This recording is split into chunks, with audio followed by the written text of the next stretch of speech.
마태복음 22장 41절로 46절의 말씀입니다. 하나님의 말씀을 저와 한 절씩 교독하시고 마지막 절 함께 읽겠습니다. 제가 22장 41절 말씀 먼저 읽겠습니다. 바리새인들이 모였을 때 예수께서 그들에게 물으시되 그리스도에 대하여 어떻게 생각하느냐? 누구의 자손이냐? 대답하되 다윗의 자손이니이다. 이르시되 그러면 다윗이 성령에 감동되어 어찌 그리스도를 주라 칭하여 말하되 내 주께 이르시되 내가 내 원수를 내 발 아래 둘 때까지 내 우편에 앉아 있으라 하셨도다 하였느냐? 다윗이 그리스도를 주라 칭하였은즉 어찌 그의 자손이 되겠느냐 하시니. 함께 읽겠습니다. 한마디도 능히 대답하는 자가 없고 그날부터 감히 그에게 묻는 자도 없더라. 아멘. 오늘 저는 예수 그리스도와 다윗의 자손, 예수 그리스도와 다윗의 자손이라는 제목으로 하나님의 말씀 전하도록 하겠습니다.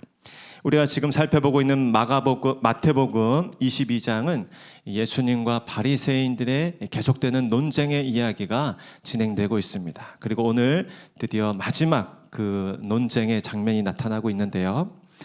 이 흐름을 보면 예수님이 지금 예루살렘을 향해서 점점 더 가까이 나아가고 계시죠.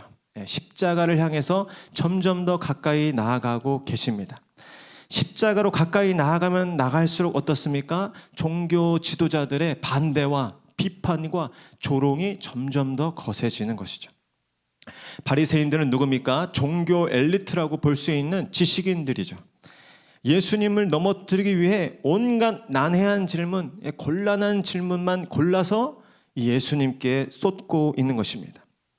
그러나 어떻습니까? 바리새인들이 예수님을 공격하면 공격할수록 예수님이 망신을 당하거나 예수님이 곤란해지는 것이 아니라 오히려 예수님이 더 돋보이시고 그분의 탁월하심이 더 드러나고 그분의 위대하심이 더 크게 증거되는 것을 우리가 보게 되는 것입니다. 성도들도 마찬가지죠. 십자가로 가까이 나아갈수록 이렇게 주중에도 예배의 자유를 지키려고 애쓰면 애쓸수록 여러분 세상의 고난과 역경과 반대는 점점 더 커질 것입니다. 그러나 저는 믿습니다. 하나님의 사람들은 그로 인해 주저하는 것이 아니라 낙심하는 것이 아니라 오히려 그 믿음의 확실함을 가지고 담대하게 세상 앞에 예수 그리스도의 복음의 참됨을 증언하는 자들이 될 줄로 믿습니다. 오늘 본문에서는 오히려 이제 예수님께서 반격하시는 거예요. 예수님께서 바리새인들 무리를 향하여 질문을 던지는 장면을 보게 됩니다. 그리고 이 결정적인 질문으로 예수님께서는 이 바리새인들의 날선 공격과 그 비난을 완전히 무력화시키고 더 이상 할 말을 잃어버리게 만드셨다라는 것이죠. 우리 46절 말씀 마지막 절인데 한번 같이 읽어볼까요? 시작.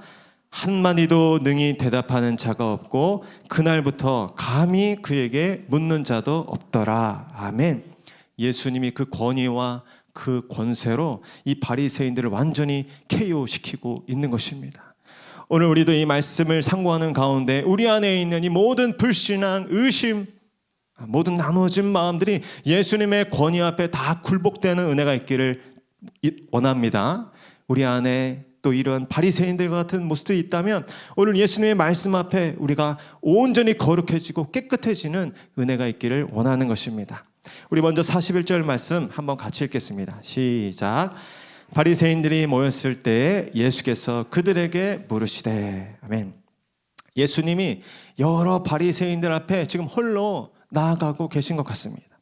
그럼 바리새인들이 누굽니까? 당대 가장 종교적 학식과 열심히 뛰어났던 종교 엘리트였어요. 그들은 바로 전까지도 아주 곤란한 질문들로 예수님을 공경에 빠뜨리기 위해서 매우 난처한 질문들을 쏟아부었던 사람들입니다. 저 같으면 아마 그런 사람들은 굳이 만나려 하지 않고 이렇게 피해 다녔을 것 같아요.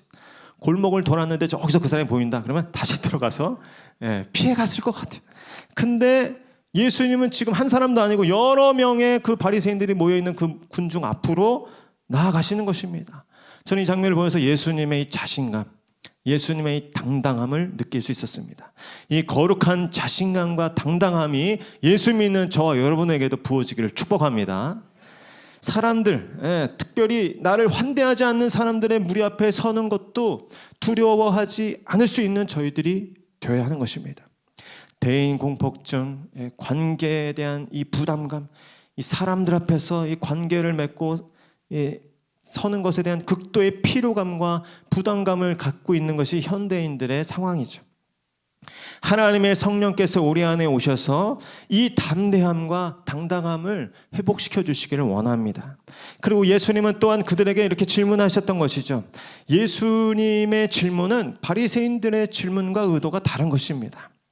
예수님은 바리새인들을 그래도 옳은 길로 이끌어 주시기 위해서 오늘 이 질문을 하신 것입니다.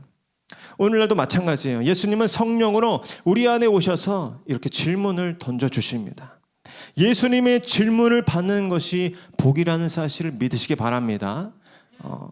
그것이 영광스러운 일이에요. 오늘 예수님의 질문은 무엇이었습니까? 42절 말씀 한번 같이 읽겠습니다. 시작. 너희는 그리스도에 대하여 어떻게 생각하느냐? 누구의 자손이냐? 대답하되 다윗의 자손이니이다. 아멘. 예수님은 다름이 아니라 지금 그리스도에 대한 질문을 던지고 계신 것입니다. 너희는 그리스도에 대하여 어떻게 생각하느냐? 누구의 자손이냐? 여러분, 이 질문은 너무나 중요한 질문입니다. 지금 이 바리새인들에게도 생명줄과 같은 예수님의 질문이었어요. 바리새인들에게는 온갖 지식과 학문과 또 경험과 또 경건과 구제와 선행이 가득 있었습니다. 그러나 이들이 이 질문 앞에 바르게 대답할 줄 모른다면 그 모든 것은 아무 의미가 없어지는 것입니다. 사실 이 질문은 바리새인들에게 너무나 쉬운 질문이었어요. 마치 성경 퀴즈 대회할 때 이 질문이 있고 이 정답이 있는 뻔한 그런 질문과도 같았어요. 바리새인들이 예수님의 질문 앞에 긴장을 했는데 역시나 별거 아니구나 라고 생각하고 이렇게 자신만만하게 대답하는 것이죠. 다윗의 자손이니이다. 여러분, 바리새인들의 이 같은 대답은 틀린 말이 아니었습니다. 구약 곳곳에 보면 메시아 곧 그리스도가 다윗의 혈통을 통해서 올 것이라고 예언되어 있었죠. 우리 이사야 11장 1절 말씀 한번 같이 읽어보겠습니다. 시작. 이새의 줄기에서 한 싹이 나며 그 뿌리에서 한 가지가 나서 결실할 것이요.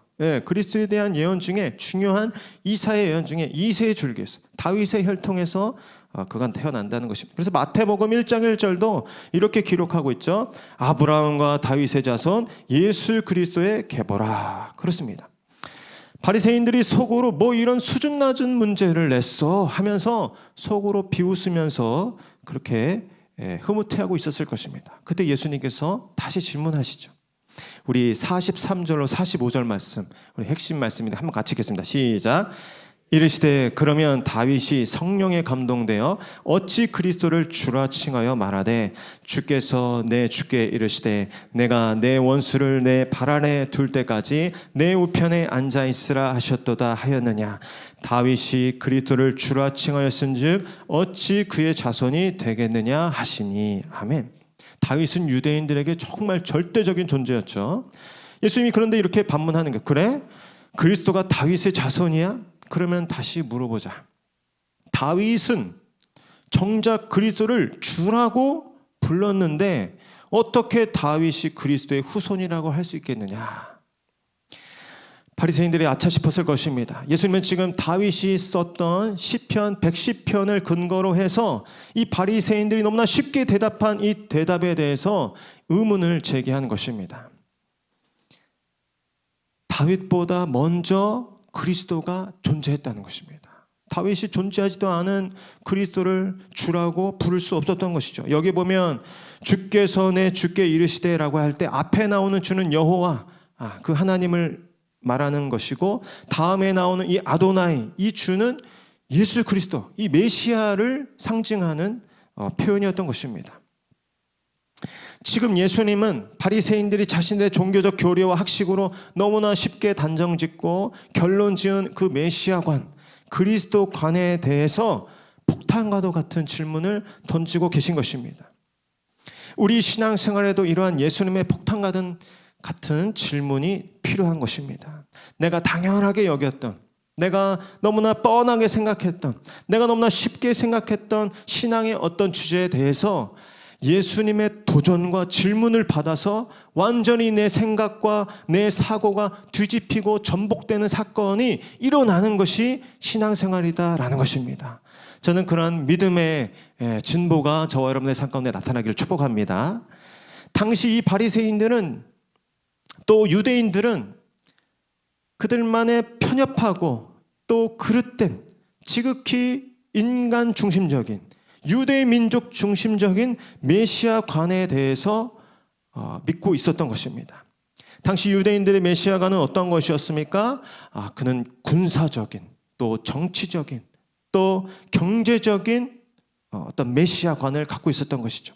당시 로마의 속국이었던 암울한 상황 속에서 이 유대인들과 바리새인들은 그들에게 올 이 그리스도가 다윗 시대의 그 부귀와 명성과 영화와 그 국가적 위상을 회복시켜 줄 그 메시아를 간절히 염원하고 있었던 것입니다.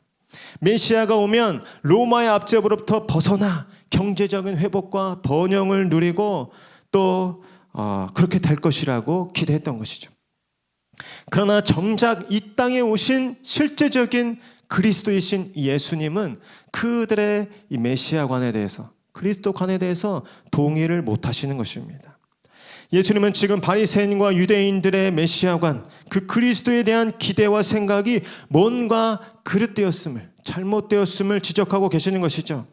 이들이 생각하는 그리스도는 다윗의 자손, 자신들에게 다윗 시대의 그 부귀와 번영과 영광을 재현시켜주고 로마 압제로부터 자신들을 당장 해병시켜줄 정치적, 군사적 영웅으로서의 그리스도를 기대하고 기다렸던 것입니다. 그들의 메시아관, 그 그리스도관에 의거한다면 예수님은 어떻습니까? 한참 미달이죠. 목수의 아들로 저 시골 나사렛에서 자랐습니다. 외모도 이사야서에 보면 볼품 없었다고 그래요. 학위도 없었고 백마를 탄 왕자도 아니었습니다. 지금 모습도 그렇지만 이후 며칠 뒤에 벌어질 그의 상황들을 보면 더 한심하죠. 같은 시골 출신 몇몇 무리랑 어울리다가 신성모독과 반역죄로 붙잡혀서 모진 채찍질을 당하고 가장 흉악한 죄인들이 처형당하던 십자가에 못 박혀서 그렇게 꼼짝없이 그렇게 무기력하게 죽어버리고 말았습니다. 어떻게 이런 실패자가, 어떻게 이런 종교 사기꾼이, 어떻게 이런 한심한 자가 메시아일 수 있겠는가? 그리스도일 수 있겠는가? 바리새인들과 유대인들은 도저히 이 초라한 예수를 그리스도로 인정할 수가 없었던 것입니다. 여러분, 그렇기 때문에 오늘 우리도 예수님이 던지신 이 질문, 너희는 그리스도를 누구라고 생각하느냐?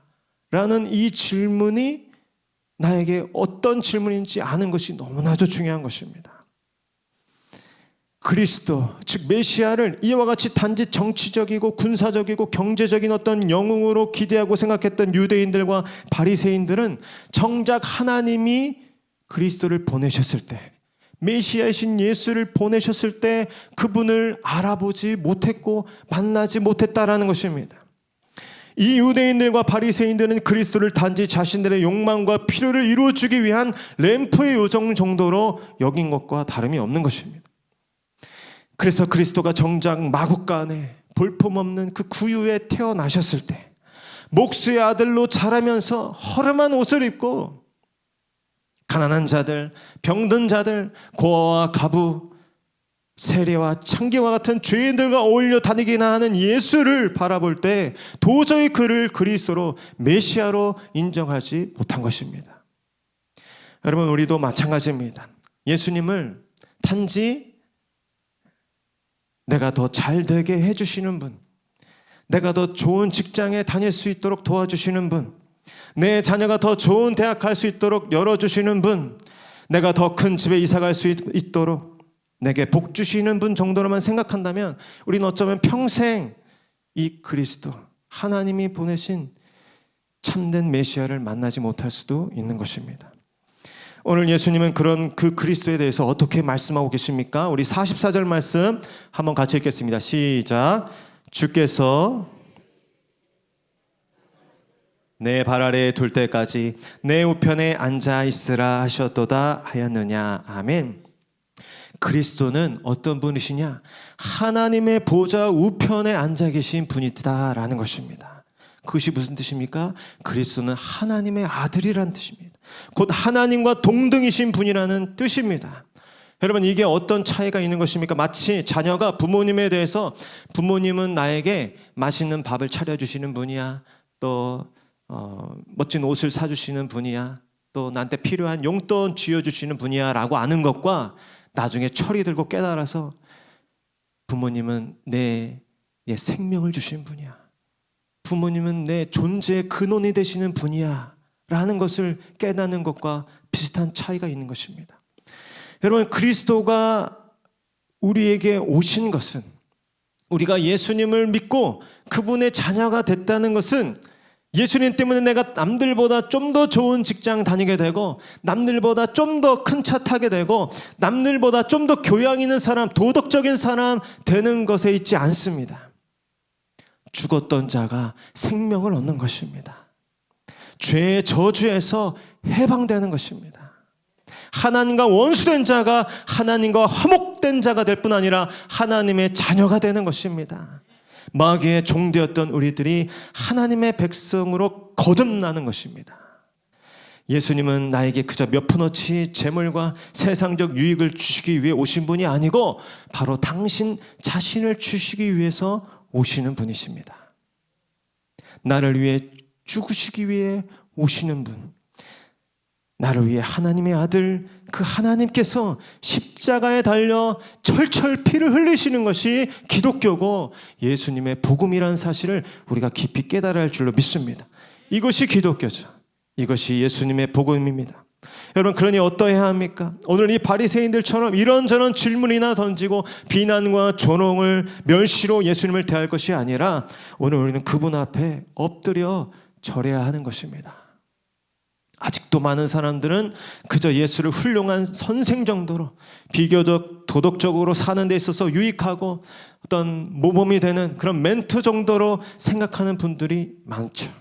그래, 뭐 교회 다니면 술도 안 먹는다고 하고 담배도 안 핀다고 하고 부부싸움도 덜 한다고 하니까, 또 우리 아이들 주일학교 보내면 학교 친구들도 많이 사귈 수 있다고 하니까 뭐 이 정도 혜택에 이 정도 사용료 내면 뭐 가성비 좋지 하면서 신앙생활하고 기독교를 생각하는 것은 아주 그릇 생각하는 것이라는 것입니다. 예수님은 하나님의 보좌 우편에 앉아 계신 하나님의 아들, 곧 하나님과 동등이라는 사실을 우리는 깨달아야 합니다. 여러분, 그런 의미에서 기독교는 우리가 취사 선택 가능한 여러 유사 종교들 중에 하나가 아닌 것입니다.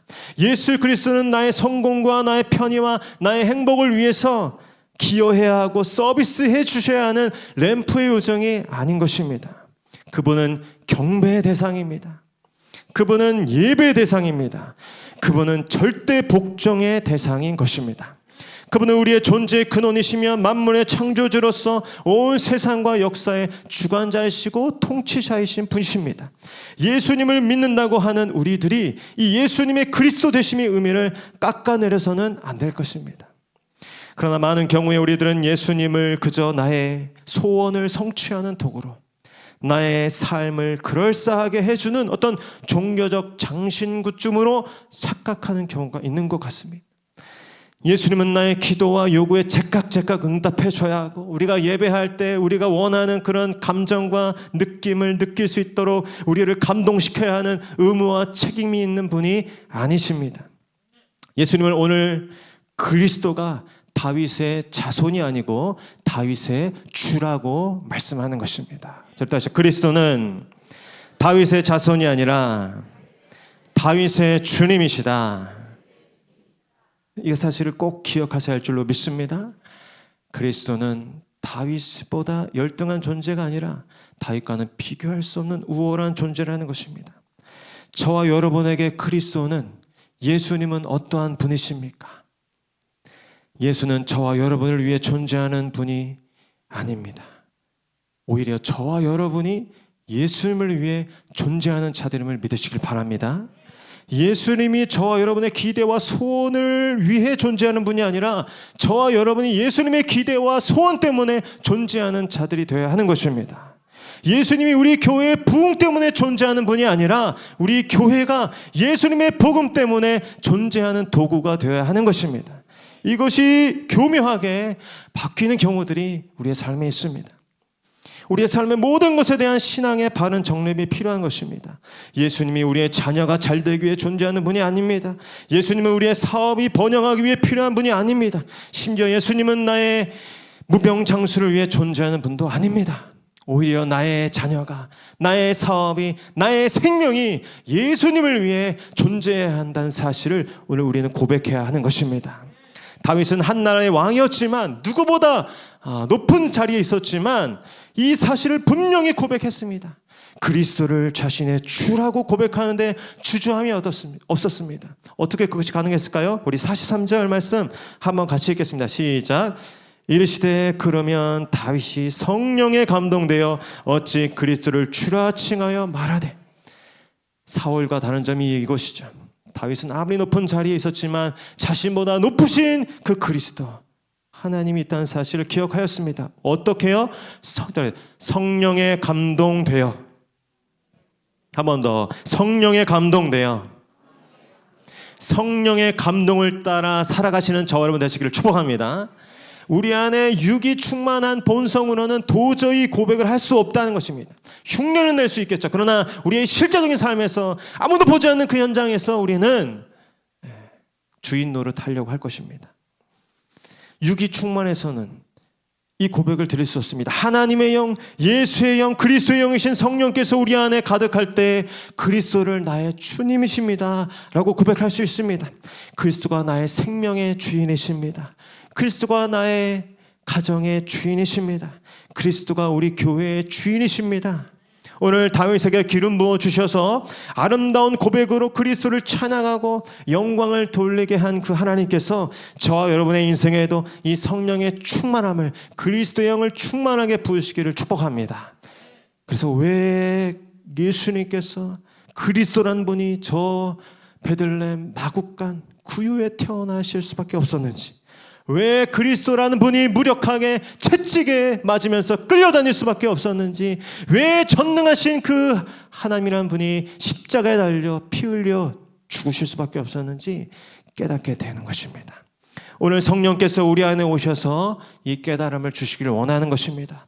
이 깨달음이 부어질 때 어떤 일이 벌어지는 것입니까? 서운한 것도 없어지고, 부러운 것도 없어지고, 두려운 것도 없어지는 것입니다. 여러분 생각해 보시죠. 제가 좀 인심 쓰겠습니다. 저 강남에 빌딩이 좀 몇 채 있는데 이따가 끝나고 재입복귀 해가지고 5분 10층짜리 강남에 있는 건물 제가 하나씩 나눠드리겠습니다. 만약에 그렇게 당첨된 분이 오늘 교회 문 밖을 나가서 주차장에 갔는데 차가 긁혀 있어요. 마음이 어떨까요? 불쾌할까요? 아니, 잘됐다. 이번 기회에 차를 바꿔야겠네. 감사하네. 그렇게 되지 않겠어요? 얼마 전에 점심값 갚는다고 했는데 5,000원 떼간 그 인간, 오늘 교회 끝나가다 마주쳤어요. 울그락불그락 멱살 잡으면서 그 5,000원 왜 안 갔냐고, 내가 그때 때문에 밤을 못 잤다고. 그렇게 하겠어요? 혹시 뭐 요즘 필요한 거 없냐고 지갑 열면서 나눠주지 않겠어요? 네. 그러면 여러분 생각해 보시죠. 베드로전서 1장 3절 4절에 이렇게 기록해요. 자막 혹시 있나요? 같이 한번 읽어보겠습니다. 시작. 우리 주 예수 그리스도의 아버지 하나님을 찬송하리로다. 그의 많으신 긍휼대로 예수 그리스도를 죽은 자 가운데서 부활하게 하심으로 말미암아 우리를 거듭나게 하사 산 소망이 있게 하시며 썩지 않고 더럽지 않고 쇠하지 아니하는 유업을 있게 하시나니 곧 너희를 위하여 하늘에 간직하신 것이라. 아멘. 이 말씀을 믿으시길 바랍니다. 지금 강남의 빌딩 몇 채가 중요한 게 아닙니다. 썩지 아니하고 쇠하지 아니하는 영원한 유업이 저와 여러분들을 위해서 예비되었는 줄 믿으시길 바랍니다. 베드로 사도가 어떻게 표현을 하고 싶은데 표현할 수가 없어가지고 하여튼 인간의 언어로 최대치로 표현하는 것이 바로 썩지 아니하고 쇠하지 않은 영원한 유업, 하나님께서 예비하신 그 장구한 소망과 기업이 있기 때문에 이 땅에서의 이런 크고 작은 낙심거리, 실망거리에 실망할 틈이 없다는 것입니다. 낙심할 겨를이 없다는 것입니다. 남들과 비교하면서 이렇게 눈치 볼 필요가 없다는 것입니다. 불안을 느낄 틈이 없는 것이죠. 조급해할 필요가 없는 것입니다. 저는 이 시간 선포합니다. 하나님의 아들인 예수 그리스도가 오늘 저와 여러분의 주인됨을 선포합니다. 하나님의 아들이신 전능하신 하나님 우편 안에 계신 예수 그리스도께서 저와 여러분의 가정의 주인됨을 선포합니다. 우리 목양교회의 주인됨을 선포합니다. 여러분, 이 기초로부터 시작하는 것입니다. 이 기초가 아닌 다른 것에서 시작해서는 여러분 아무것도 할 수 없습니다. 세상에서 승리할 수 없습니다. 결코 믿음으로 살 수 없습니다. 그러나 여러분, 이 반석 위에 우리의 삶을 시작하는 것입니다. 우리도 때로 어려운 일을 겪겠죠. 때로 환난을 겪겠죠. 때로 병들고 아플 때도 있을 것입니다. 그러나 이 반석을 떠나지 않고 이 영원한 반석 위에서 시작할 수 있는 저와 여러분 되시기를 축복합니다. 하나님이 우리 아버지라는 것입니다. 예수 그리스도로 말미암아 전능하신 하나님이 나의 아빠, 아버지가 되었다.